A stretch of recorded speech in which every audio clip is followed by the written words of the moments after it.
अस्सलाम वालेकुम। एक बार फिर से आपका इस्तकबाल है इस चैनल पर। सबक नंबर 1 से लेकर 8 तक आपने पढ़ लिया होगा, समझ लिया होगा। हम आज पढ़ने वाले हैं सबक नंबर 9, तरफ। तरफ के मानी होते हैं बैरम, और बैरम के मानी होते हैं एक किस्म का आला जिससे वज़नी चीज़ें उठाई जाती हैं। ठीक है, यहाँ से लेकर यहाँ तक ये आपके मुसन्निफ़ का इंट्रोडक्शन है जो हम अक्सर नहीं पढ़ते हैं। हम यहाँ से पढ़ेंगे प्रस्तुत। प्रस्तुत के मानी, ये जो लफ्ज़ है पिछले हर सबक में गुजरा है। अब इसके मानी आप मुझे कमेंट्स करके बताइए, मुझे उम्मीद है आपको याद होगा। और अगर याद नहीं है तो पिछले सबक में देखिए प्रस्तुत के मानी मैंने क्या कहा और मुझे कमेंट्स करके बताइए, ताकि आपको उस तरीके से याद भी रहेगा। ये जो प्रस्तुत नाम का लफ्ज़ है ना, आपको अगले भी हर सबक में मिलेगा। अगर 9वां सबक चल रहा है और आपको प्रस्तुत मालूम नहीं है तो आपको चाहिए कि तलाश करें, याद करें और मुझे कमेंट्स करके बताएं। इस तरीके से आपको याद भी रहेगा। यहाँ से पढ़ना शुरू करेंगे हम। पाठात आर्किमिडीज या शास्त्रज्ञाच्या आयुष्यातील बालपणीच्या विविध प्रसंगातून त्याची निरीक्षण शक्ती, जिज्ञासा आणि तार्किक विचार क्षमता यांचा प्रत्यय येतो। ये जो सबक है वो आर्किमिडीज, इस साइंसदान की बचपन की ज़िंदगी के अलग अलग वाक़यात से निरीक्षण शक्ति और तार्किक शक्ति दोनों के मानी होते। तजज़ियाती शक्ति यानी किसी चीज़ के बारे में सोचना, तजज़िया करना। जिज्ञासा दिलचस्पी और विचार क्षमता यानी सोचने की सलाहियत, इन तमाम बातों का जिक्र आता है। आपको जो सबक है वो आर्किमिडीज जो है एक साइंसदान है, उसके बचपन की ज़िंदगी के अलग अलग वाक़यात इसमें बताए गए हैं। प्रसंग यानी वाक़यात। जैसे मैं हर बार में आपको इंस्ट्रक्शन देता हूँ, अभी भी दे रहा हूँ कि आपको नोटबुक साथ में लेकर रखना है और अपने ऊपर डालना है सबक नंबर 9 तरफ, और नीचे उसके वर्ड्स मीनिंग नोट डाउन करना है। और ये नोटबुक साल भर आपको संभाल के रखना है, उस पर नाम अच्छी तरह से रखें ताकि चोरी ना हो या फिर गुम ना जाए, क्योंकि आप इतनी मेहनत कर रहे हैं और वो गुमना नहीं चाहिए। आपको याद करना है वर्ड्स मीनिंग। फिर आगे हम बढ़ते हैं अगले पैराग्राफ की तरफ। हमारा पहला पैराग्राफ यहाँ से शुरू होता है। सिसिली बेटातील सिराक्सूस शहर। सिसिली जजीरे में सिराक्सूस नाम का शहर, बेट यानी जजीरा। सिसिली नाम का एक जजीरा है और सिराक्सूस नाम का वहाँ पर शहर है। इस जजीरे में ये शहर है। वेर सकारची, और सुबह का वक्त था। सकार यानी सुबह, और एक लफ्ज़ आता है सायंकाल। जैसे लास्ट टाइम हमने एक नज़म पढ़े सायंकारची शोभा, तो सायंकाल यानी शाम और सकार यानी सुबह। सुबह का वक्त, स्वच्छ पिवळा सूर्य प्रकाश सगळीकडे पसरला होता। साफ पीले रंग का सूरज की रोशनी हर तरफ फैला हुआ था। सुबह का वक्त था तो जाहिर सी बात है साफ, स्वच्छ यानी साफ, पिवळा पीला, सूर्य प्रकाश सूरज की रोशनी सब तरफ फैली हुई थी। दिवस आठवड्याच्या बाजाराचा होता, म्हणून रस्त्यावरून गर्दी गोंगाट वाहत होता। दिन जो है वह हफ्ते के बाज़ार का था, इसलिए रास्ते पर से गर्दी गोंगाट बहुत ज़्यादा बह रही थी। दिवस यानी दिन, आठोड़ा यानी बाज़ार, आठोड़ा यानी हफ्ता, आठोड़ा यानी हफ्ता, गर्दी यानी भीड़, घोंघाट यानी बहुत ज़्यादा, वाहने या वाहत यानी बहना। तो क्या मतलब हो इसका? दिन हफ्ते के बाज़ार का था, इसलिए रास्ते से बहुत भीड़ बड़े पैमाने पर जा रही थी, बह रही थी। हिरव्यागार द्राक्षांच्या गासड्या भरून बैलगाड्या बाजाराकडे जात होत्या।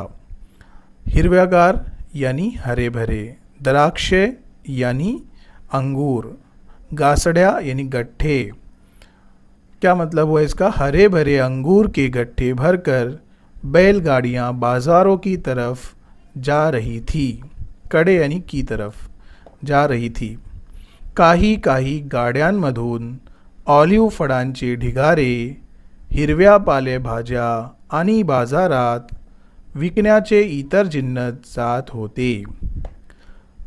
काही काही यानी कुछ कुछ, ऑलिव यानी ऑलिव, इंग्लिश में भी इसे ऑलिव कहते हैं। पाले भाज्या यानी पत्तों वाली भाजियाँ, विकण्याचे बेचने के, इतर यानी दूसरे और, जिन्नस यानी चीज़ें। अब इसका मतलब क्या हुआ, काही काही गाड्यांमधून कुछ कुछ गाड़ियों में से ऑलिव्ह फळांचे ढिगारे, ऑलिव्ह फल के बड़े बड़े ढीग, हिरव्या पालेभाज्या, हरे भरे पत्तों की सब्जियां आणि बाजारात विकण्याचे और बाजार में बेचने के दिगर चीज़ें भी जाती थी। है ना, सुबह के वक्त में सब हो रहा था, मंजर बयान कर रहे हैं। जाणाऱ्यांची एकच घाई गर्दी उसळली होती। जाणाऱ्यांची यानी जाने वालों की, उसड़ली यानी आ गई थी, जमा हो गई थी, जाने वालों की यही सब जल्दबाजी और भीड़ लग गई थी। सिराकसूस शहरातील तो मुख्य चौक गर्दीने नुसता फुलून निघाला होता। सिराकसूस नाम के इस शहर में जो खास चौक था, मुख्य यानी खास चौक था, वो भीड़ से बहुत भर गया था। चौकाभोवतीची जुनाट घरे मात्र स्वच्छ सूर्यप्रकाशात चकाकत होती। यहाँ तक हमने पढ़े, ठीक है। इसका मतलब जुनाट यानी जूने पुराने, चौक के आसपास, भोवती यानी आसपास, चौक के आसपास जो पुराने घर है वो सिर्फ साफ सूरज की रोशनी से चमक रही थी। होती यानी थी, होता यानी था, और होते यानी थे, याद रखो। वर निळे निळे आकाश, पिवळ्या प्रकाशात उजळून निघालेली घरे आणि त्या घरांच्या मातीवर पडलेल्या काळ्या सावल्या यांमुळे ते दृश्य फार मजेशीर दिसत होते। अब इसका मतलब क्या हुआ, वर नीले नीले आकाश, ऊपर नीले नीले आसमान, आकाश यानी आसमान, नीले नीले आसमान, पिवळ्या प्रकाशात उजळून निघालेली घरे, पीले रोशनी में खिल जाने वाली वो सब घर, आणि त्या घरांच्या मातीवर पडलेल्या काळ्या सावल्या, और उन घरों की मिट्टी पर गिरी हुई काली छावलियाँ, छाव, सावल्या मतलब छाव, साया जिसे हम बोलते हैं। यांमुळे ते दृश्य फार मजेशीर दिसत होते। इसकी वजह से वो नज़ारा बहुत मज़ेदार दिखाई दे रहा था। दृश्य यानी नज़ारा, ये सब मंजर की वजह से वो मज़ेदार दिखाई दे रहा था। काही काही घरांवरच्या धुराड्यातून धूर वळणे, आडवळणे घेत घेत वर चढ़त होता। कुछ कुछ घरों में से धुराड्यातून, धुआं आने वाली जगहों में से, यानी धुआं निकलने का जो पाइप होता है उसको बोलते धुराड्या। धूर यानी धुआं, वळणे यानी टेढ़ा मेढ़ा होना, आवड़ने घेत वर चढ़त होता। फिर से बता रहा हूँ, धुराड्यातून मतलब धुआं निकलने का पाइप, धूर यानी धुआं, वळणे यानी टेढ़ा मेढ़ा होना, आडवळणे घेत यानी हिसाब की तरह टेढ़ा मेढ़ा होकर वर यानी ऊपर चढ़ रहा था। कि मंजर बयान कर रहे हैं वो कि कुछ कुछ घरों में से वो पाइप में से धुआं निकल रहा था जो साफ की तरह इधर उधर होकर ऊपर चढ़ रहा था। कोपऱ्यावरच्या एका जुनाट पुढल्या बागेतल्या बाकावर एक छोटा मुलगा मांडी घालून काहीतरी वाचत होता। कोपरा यानी कोने के अंदर, जुनाट यानी पुराना, बाकावर यानी टेबल पर, बाक यानी टेबल, मांडी मारून यानी चार जानू बैठकर, मांडी मारकर, वाचत यानी पढ़ना। अब इसका मतलब समझेंगे। कोने में एक पुराने घर के बाग में एक बेंच पर छोटा सा लड़का मांडी मारकर कुछ तभी पढ़ रहा था। कुछ तो पढ़ रहा था वो छोटा सा बच्चा। कागदावर मध्येच आकृती काढून आणि त्या आकृतीकडे टक्क लावून पाहत तो वेड्यासारखा बसला होता। कागदावर यानी कागज पर, मध्येच यानी दरमियान में, आकृति, आकृति यानी खाका, शक्ल, टक्क लाऊन बसने, ये मुहावरा है, टक्क लाऊन पाहने यानी एक जैसा देखना गौर से उसको, वेड्यासारखा पागल की तरह। अब इसका मतलब समझेंगे। कागदावर मध्येच आकृति काढून, कागज पर दरमियान में ही खाका निकाल कर उस खाके की तौर पर एक निगाह लगाकर पागल की तरह देख रहा था. कौन वो लड़का? इतक्या समोर त्याच्या समोर कोणीतरी उभे राहिले. इतक्यात मतलब इतने में, त्याच्या समोर यानी उसके सामने, कोणीतरी यानी कोई तभी, उभे राहिले यानी खड़ा रहा. जब वो पागल की तरह उस कागज़ में देख रहा था, इतने में उसके सामने कोई तभी आकर खड़ा हो गया. त्याच्या सरशी त्या मुलाने नजरेपुढचा कागद चोडा मोडा करून खिशात घातला. उसी वक्त उस बच्चे ने अपने नज़र के सामने का कागज़ चौड़ा मोड़ा यानी गोला मोला करके अपने जेब में डाल लिया. खिशा यानी जेब में डाल लिया. जैसे ही उसने देखा कि अपने सामने कोई खड़ा है तो अपने सामने का जो कागज़ था जिस पर शक्ल वो बना रहा था, फ़ौरन उसने गोला मोला किया और अपने जेब में डाल लिया. मान खाली करून तो स्तब्ध उभा राहिला. अपनी गर्दन खड़ी करके नीचे करके वो बिल्कुल पुरसुकून खड़ा रह गया. मान यानी गर्दन, खाली यानी नीचे, स्तब्ध हो जाना, एकदम पुरसुकून खड़े हो जाना, एक जैसा खड़े रह जाना. उभा यानी खड़ा. ठीक है. उसके बाद सेकंड पैराग्राफ. शाह तुला कैक वेळा सांगितले. ये जो इसका मतलब होता है शाबाश, तुला कैक वेळा सांगितले, शाबाश तुझे कितने बार मैंने कहा, वेळ यानी वक्त, की हे कागदावर गिचमिड गिचमिड करणे बत्स झाले, के कागद पर ये गिचमिट गिचमिट करना तू बंद कर दे. गिचमिट गिचमिट करना यानी कागद पर आड़ी टेढ़ी लाइन खींचना. मुलाला तो माणूस दडावून सांगत होता. बच्चे को वो आदमी डांट रहा था, डांट कर कह रहा था. मुलाला यानी बच्चे को, तो यानी वो, मानुस यानी इंसान, दडावून यानी डांट कर, सांगत होता यानी कह रहा था. बच्चे को वो आदमी डांट कर कह रहा था. समोरचा तो मुलगा दूसरा तीसरा कोणी नसून आर्किमिडीज होता. सामने का वो बच्चा कोई और दूसरा तीसरा नहीं बल्कि आर्किमिडीज था. ये साइंसदान था. वो बचपन की कहानी सुना रहा है. समोरचा यानी सामने का, मुलगा यानी लड़का, कोनी यानी कौन, नसून यानी नहीं होकर. सामने का वो बच्चा कोई और नहीं बल्कि आर्किमिडीज था. आणि तो माणूस म्हणजे त्याचे वडील. और जो उसके सामने आकर खड़े हुआ था वो उसके वडील थे यानी अब्बू थे. वडिलांसमोर मुलगा आता थोडा थरथरच उभा होता. अब्बू के सामने वो लड़का अब थोड़ा थरथर कांपते हुए खड़ा था. समोर यानी सामने, थरथर यानी थरथर कांपना, खड़ा हुआ था. उसके अब्बू के सामने वो थरथर कांपते हुए खड़ा रहा था. वडील मुलाला आणखी दम भरणार. अब्बू उसको और दम भरने वाले थे, डांटने वाले थे. तोच त्याच्या शेजारी फाटक उघडून आत आला. उतने में ही उसका पड़ोसी अंदर आ गया.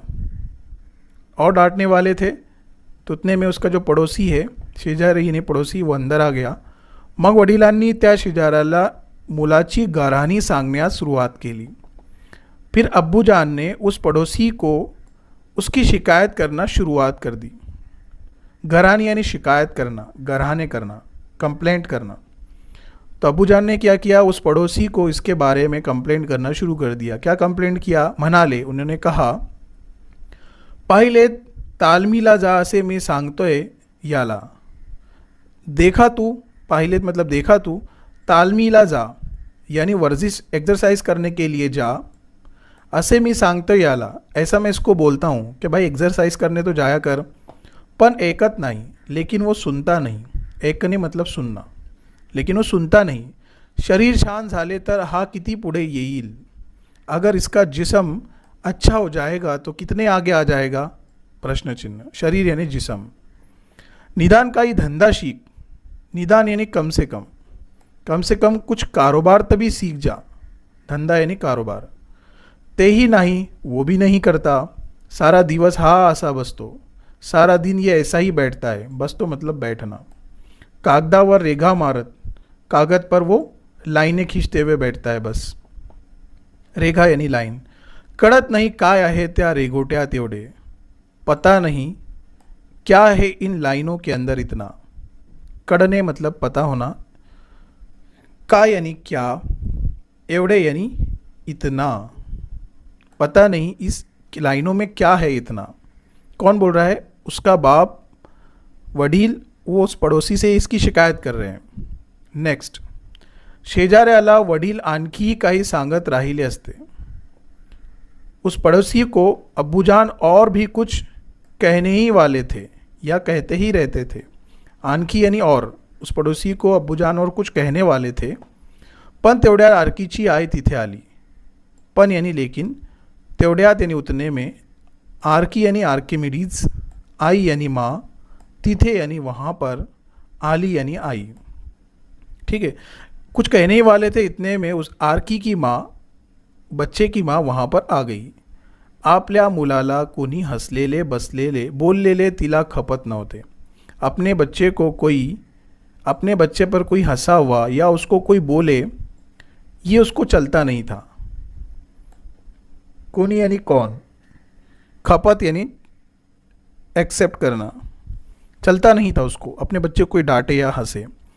ती ताडकन आरकीच्या वडिलांना म्हणाली, उसने फौरन, आरकीच्या वडिलांना म्हणाली, उसने फौरन आरकी के अब्बू से कहा, यानी उस बच्चे के अब्बू से कहा। उसकी माँ थी और जो डांट रहा था उसका बाप था। जो डांट रहा था उससे उसने कहा, तुम्ही आधी बाजारात जा पाहू, तुम पहले बाजार में जाओ भला।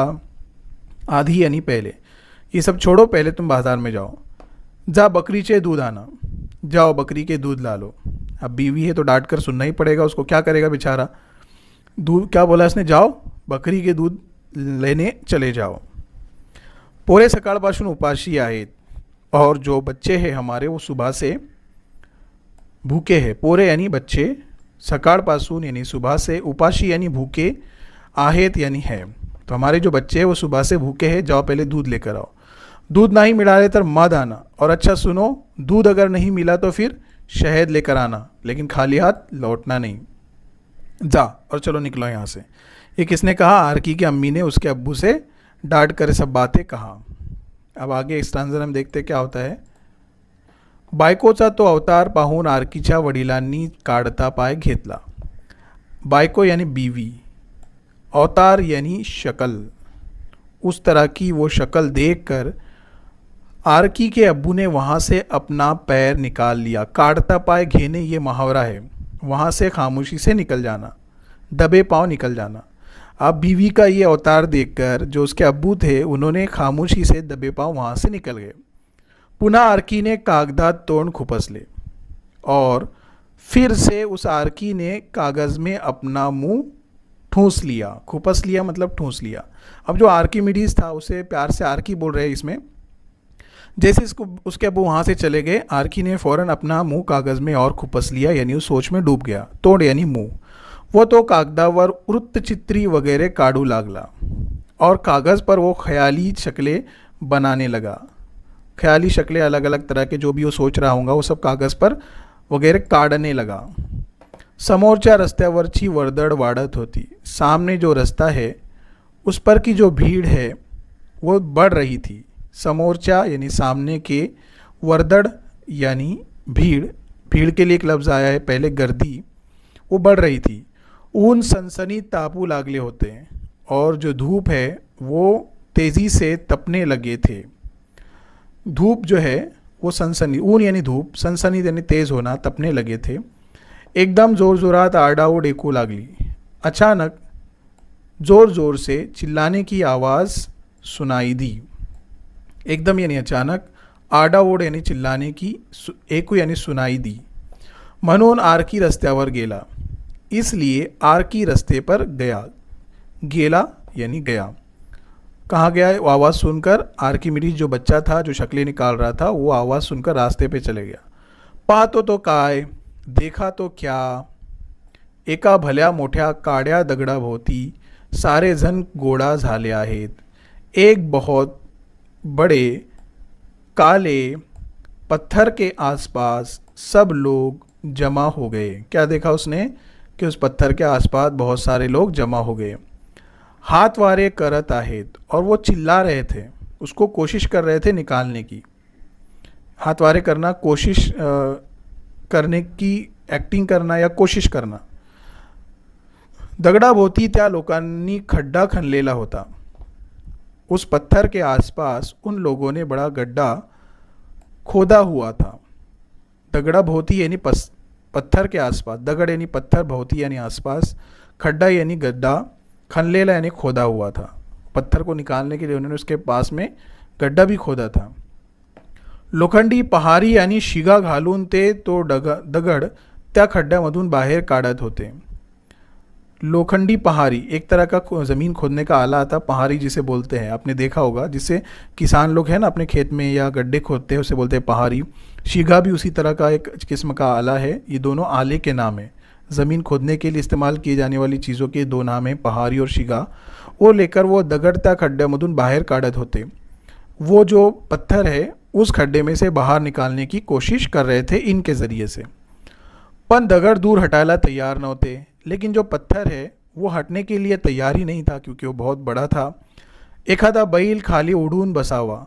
एखादा बैल यानी बैल बैठ जाता है ज़मीन पर, तसा तो बसला होता. वैसे ही वो पत्थर बैठ गया था कि उठने के लिए तैयार ही नहीं रहता है कोई बैल.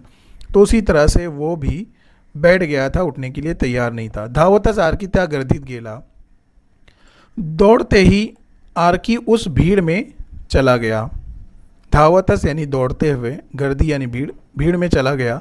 आणि हात उंचावून म्हणाला, और अपने हाथ ऊंचे करते हुए कहने लगा, थांबा, रुको. थांबा यानी रुको.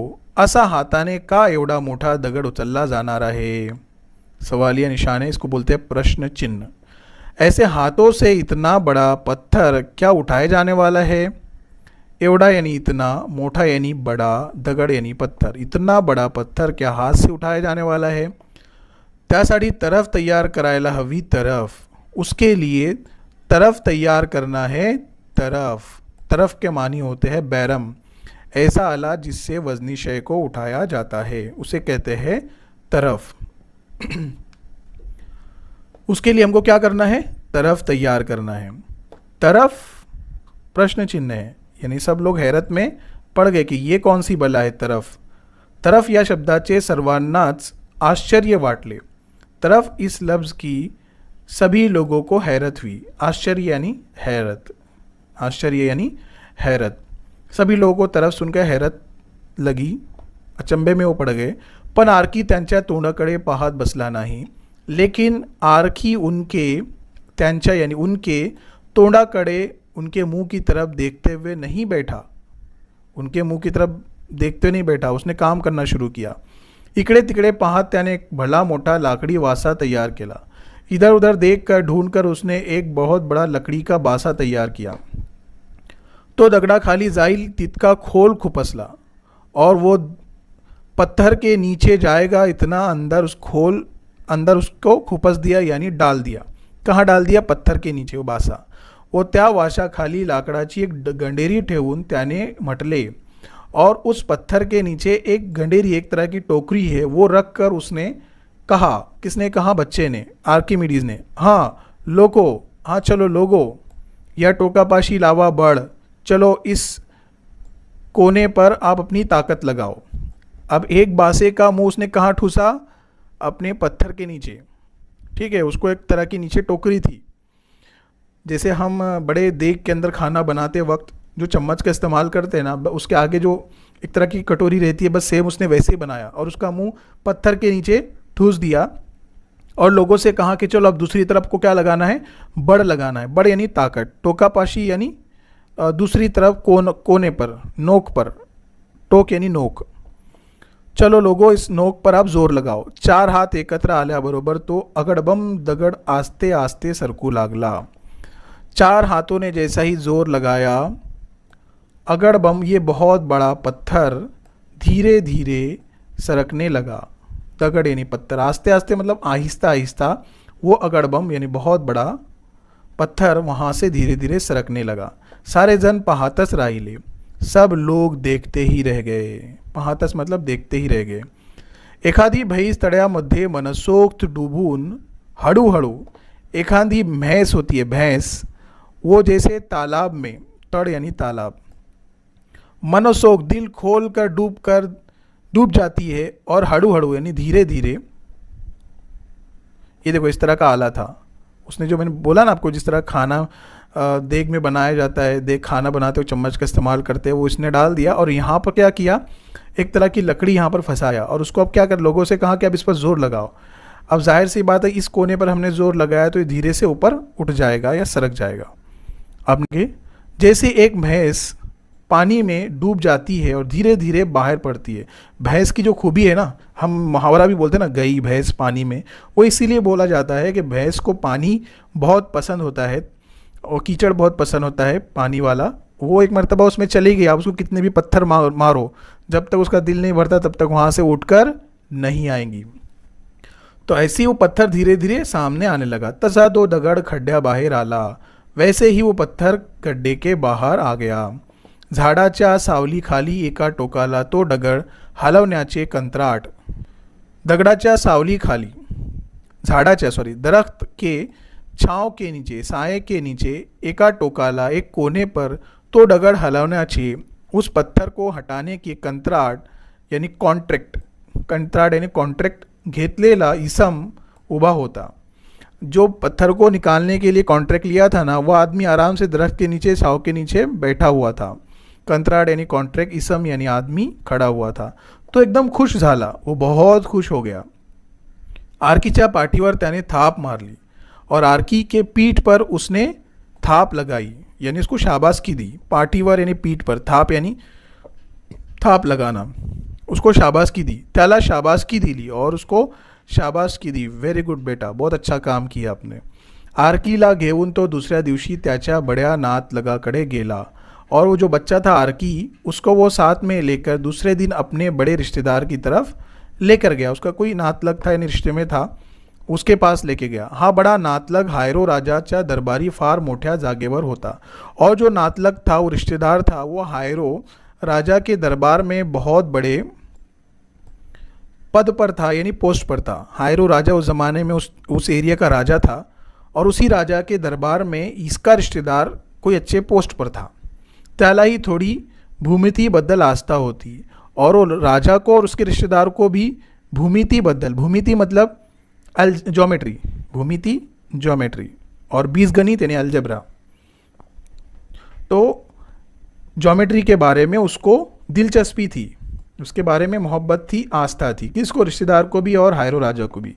हायरो राजा गुणी जनांचा चाहता होता, और जो हायरो राजा था, ये हायरो राजा उस राजा का नाम है। हाँ, गुणी जनांचा यानी खूबियाँ रखने वाला, सलाहियतमंद लोगों का चाहता था। हायरो राजा भी लोगों को पसंद करता था जिनके अंदर सलाहियतें थी।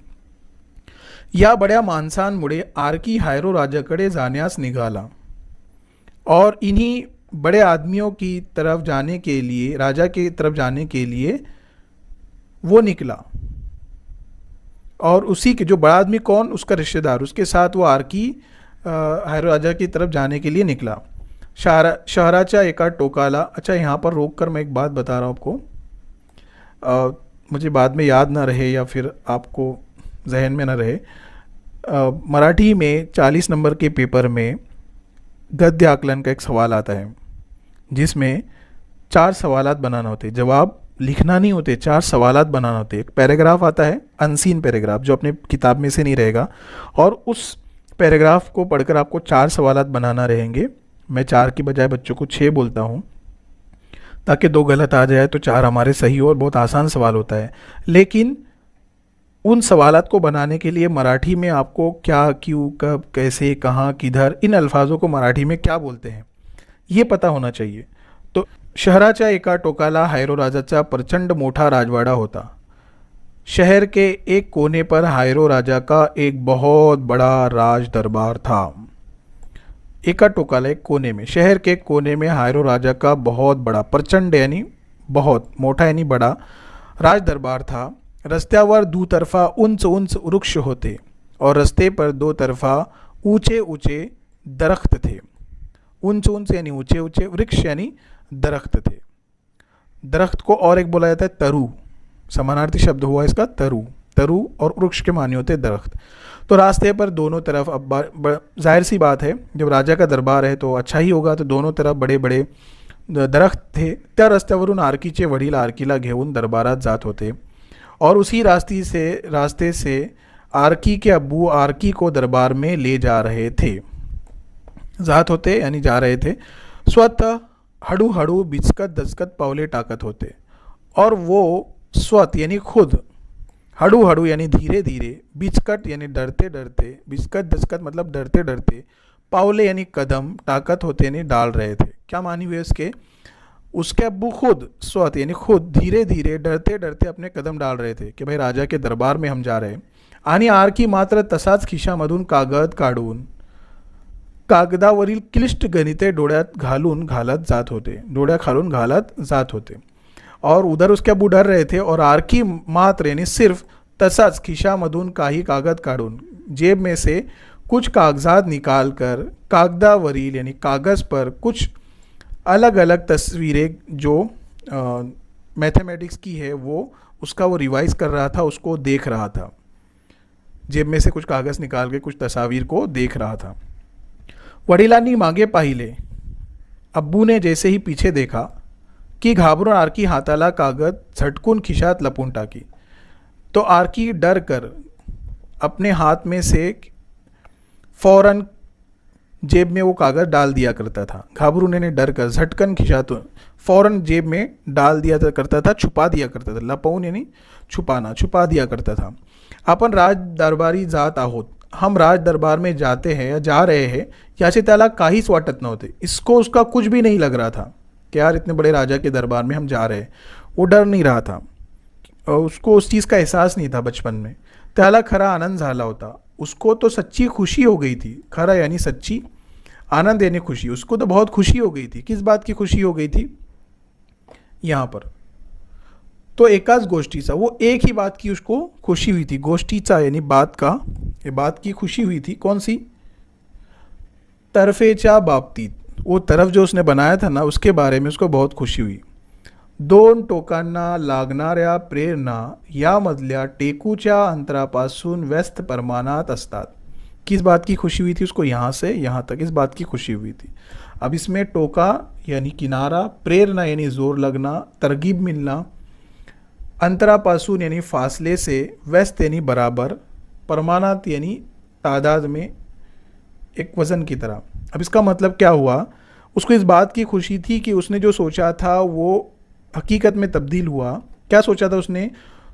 दो कोनों में लगने वाला जोर वो बराबर हिस्से में या हिस्सेदारी में रहता है। एक साइंस का उसूल है कि दोनों के दरमियान दोनों कोनों पर लगने वाला जोर बराबर होता है। ये साइंस का उसूल है। ही त्याची कल्पना प्रत्यक्षात आली, और ये उसकी सोच, तसव्वुर प्रत्यक्षात अमल में, यानी डायरेक्टली अमल में आई। उसकी जो तसव्वुर था, कल्पना यानी तसव्वुर, प्रत्यक्षात यानी अमल में आना, उसका तसव्वुर अमल में आ गया था। त्या आनंदात तो राज दरबारात आला। केव्हा? उस खुशी में, आनंदात यानी खुशी में, राज दरबारात आला। उस खुशी में वो कब राज दरबार में आया? हायरो राजा समोर उभा राहिला केव्हा, और हायरो राजा के सामने वो कब खड़ा हुआ? केव्हा यानी कब। देखो मैंने अभी बताया ना आपको कि प्रश्नार्थक शब्द जब तक आप याद नहीं बनेंगे तब करेंगे आप, तब तक सवाल नहीं बना पाएंगे। और 4 नंबर के लिए डेफिनेटली आता ही है गद्य आकलन। तो केव्हा यानी कब, का यानी क्या, कुठे यानी कहाँ। तो वो कब वहाँ गया, कब हायरो राजा के सामने खड़ा हुआ, हेही त्याला समजले नाही, ये भी उसको समझा नहीं। रत्नजडित मुकुट घातलेल्या राजाकडे पाहून छोटा आरकी भांबावून गेला। रत्नजडित यानी हीरे मोतियों से लदा हुआ वो मुकुट, रत्नजडित यानी हीरे मोती से जड़ा हुआ, मुकुट यानी ताज, पहना हुआ राजाकडे देखकर वो डर गया, घबरा गया। अभी तक पता नहीं था उसको कहाँ जा रहे, लेकिन जैसे ही उसने अचानक राजा को देखा, वो भी उसका ताज इतना बड़ा और हीरे मोती उसके ताज में लगा हुआ, ये सब देख कर वो जो छोटा आरकी है बेचारा वो घबरा गया था। भामावून जाने यानी घबरा जाना। राजा त्याला म्हणाला, राजा ने उससे कहा, मला सारा वृत्तांत कळला है। राजा ने उस बच्चे से कहा, आरकी से, मुझे सब खबर पता लगी है। वृत्तांत यानी खबर लगना, सब मामला मुझे पता चला है। अशी हुशार मुले या देशाला हवी आहेत। ऐसी बहुत सारे होशियार लड़के बच्चे इस देश को ज़रूरत है। ऐसे होशियार बच्चों की इस देश को ज़रूरत है। आजपासून तू या दरबारात राहायचे, आज से तू इस दरबार में रहेगा। क्या बोला है? आज से इस दरबार में तुझे रहना है। दिवस भर अभ्यास, दिन भर आपको क्या करना है? अभ्यास करना है, पढ़ाई करना है। मनन, सोच फिक्र करना है। चिंतन, गौर फिक्र करना है। वाचन, पढ़ाई करना है। अब क्या बोला राजा ने? दिन भर रहना है आपको यहाँ पर। अब टेंशन नहीं, तो कितना भी कागज़ में देखते जा। तज्जिया करना है, सोचना है, गौर फिक्र करना है, अभ्यास करना है, पढ़ाई करना है। मी तुझ्या पाठीशी आहे, मैं तेरे साथ खड़ा हूँ, मैं तेरे साथ हूँ। पाठीशी होना यानी साथ रहना। हे पाहून दरबारातील सारे लोक आनंदाने टाळ्या वाजवू लागले। ये देखकर लोग खुशी से तालियां बजाने लगे। ये सब देखकर खुशी खुशी सब लोगों ने तालियां बजाई। वाजवू लागले यानी बजाने लगे। आर्कीचे कौतुक करू लागले, और सब के सब लोग आर्की की तारीफ करने लगे। कौतुक करने, तारीफ करना, कौतुक करने, तारीफ करना है। यहाँ पर हमारा सबक ख़त्म हुआ है।